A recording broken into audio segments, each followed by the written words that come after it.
Les frères, les cousins, mes parents, ils l'ont déjà fait 2 fois. Et c'est sûr que quand on les écoute, on a envie de le faire très vite.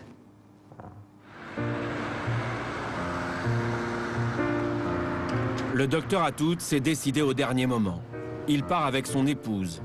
3 semaines sur place. Son pèlerinage est organisé du premier au dernier jour par une agence de voyage accréditée auprès des autorités saoudiennes.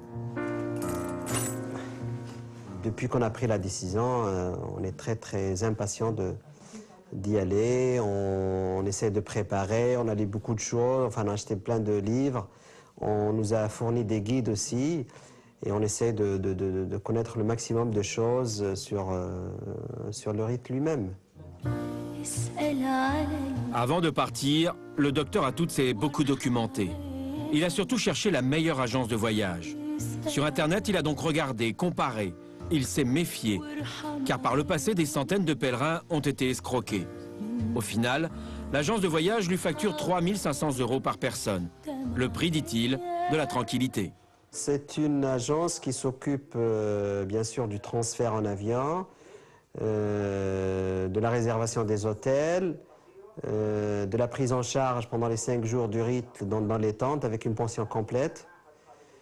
Et puis on aura des guides avec nous, donc apparemment il y a 3 guides, c'est 3 imams en fait, qui vont nous aider à accomplir notre devoir.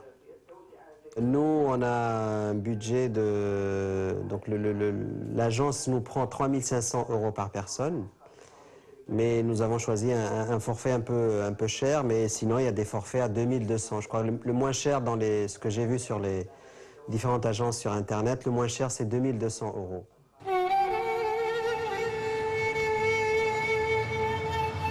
Cette année en France, comme le docteur Atout, ils sont des milliers à partir pour la première fois à la Mecque.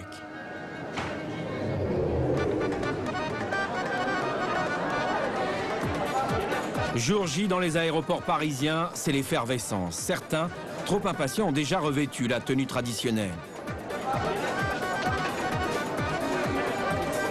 Le couple Atout, lui, arrive de Bordeaux. Avant d'embarquer, il doit récupérer ses documents auprès de son agence.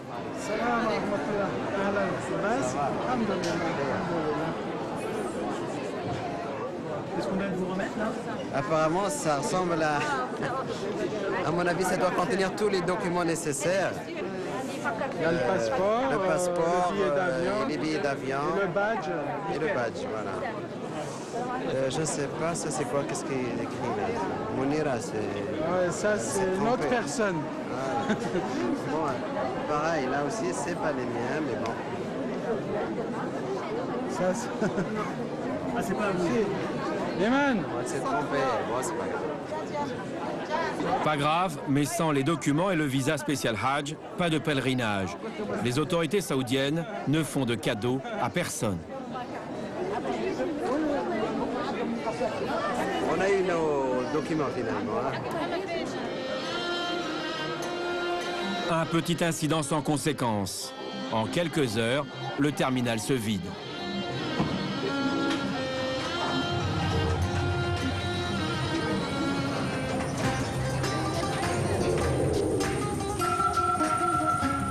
Le mont Arafat en Arabie Saoudite. C'est la première étape du rituel.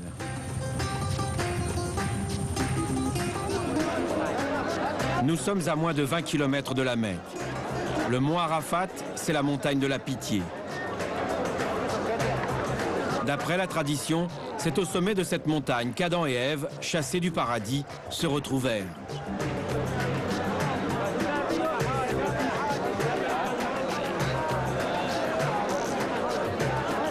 De midi au coucher du soleil, les pèlerins doivent prier. Ils psalmodient, c'est un moment de recueillement.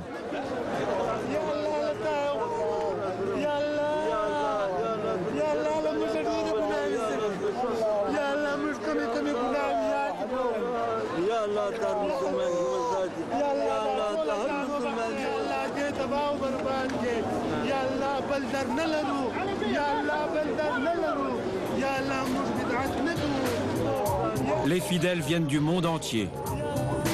Vu du ciel, c'est encore plus impressionnant.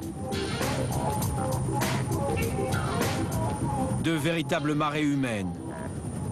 120 pays et nationalités sont représentés. Les Saoudiens sont les plus nombreux. Viennent ensuite les Indonésiens, les Pakistanais, les Indiens et les Turcs.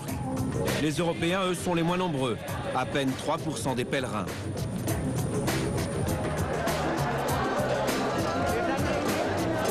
Arafat ne vit qu'une seule journée dans l'année.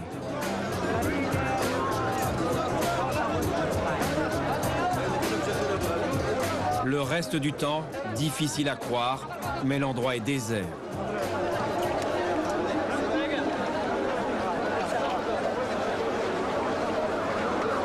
Pour se déplacer, les autorités ont mis à la disposition des médias des autobus.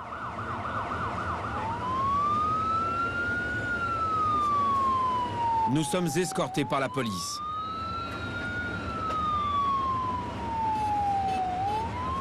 Partout, les mêmes embouteillages.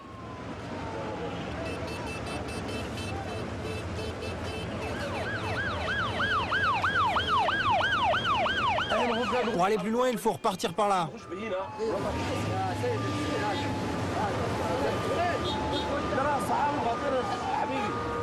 Ni l'insistance de notre chauffeur, ni les badges du ministère ne nous permettront de continuer.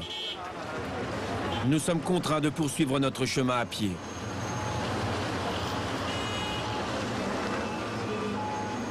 Sous 40 degrés, la foule compacte avance à petits pas.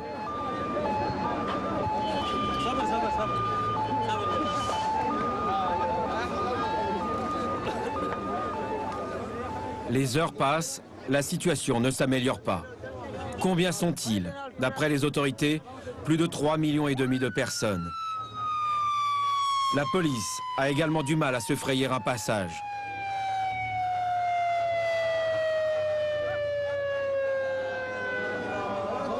Tous se dirigent vers Mousdalifa, deuxième étape du pèlerinage.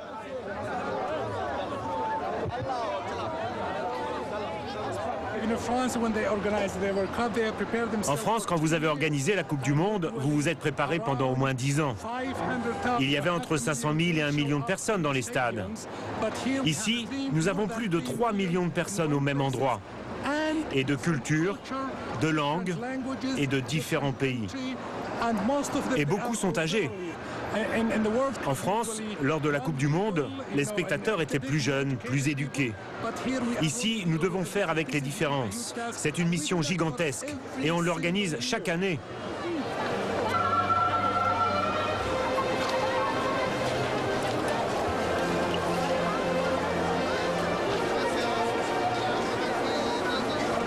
Imaginez plus de 3,5 millions de personnes qui se retrouvent sur un territoire pas plus grand qu'un arrondissement de Paris. Plus de 3,5 millions de personnes qu'il faut nourrir 3 fois par jour. Ici, en moins de 24 heures, plus de 2 millions de repas sont distribués gratuitement. Il existe 2 restaurants comme celui-ci. Ils ne sont ouverts qu'à cette occasion et pour une journée seulement.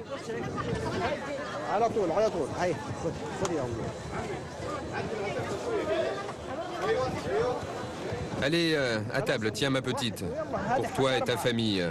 Il y en a pour 4. Allez, vas-y. Cet homme n'assure pas seulement le service, c'est lui qui finance cette opération de charité. Mohamed Alamoudi est multimilliardaire. Parti de rien, il est aujourd'hui à la tête d'une multinationale qui possède des bureaux partout dans le monde. Rien à voir avec l'industrie agroalimentaire. Mohamed Alamoudi brasse des milliards dans le secteur de la finance internationale.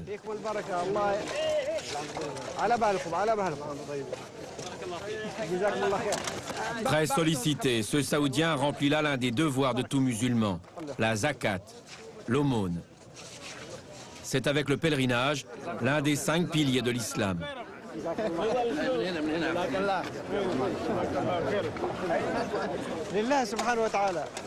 Pour Allah, le miséricordieux, c'est un jour important. Le jour du pardon et de la générosité. Que Dieu accepte ce que je donne aux plus pauvres des pèlerins. Que Dieu, à travers cet acte, accepte d'expier nos fautes. Dans le royaume, il n'y a pas de TVA pour les entreprises. La zakat est une contribution obligatoire. Elle est calculée en fonction des bénéfices de chaque société. Mohamed Alamoudi, lui, offre dans ses 2 restaurants pour plus de 20 millions d'euros. Repas, couvertures, vêtements qui profitent aux plus nécessiteux.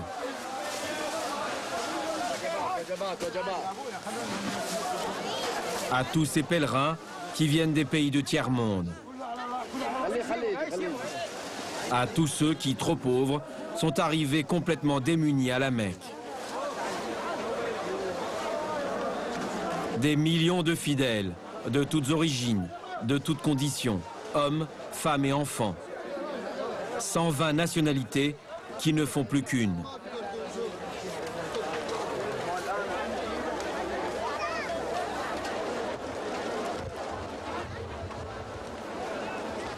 Les campements sont organisés par famille et par nationalité.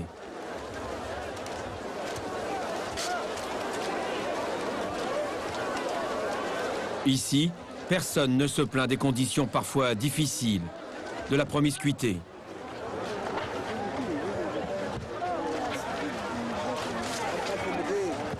Nous sommes en plein désert.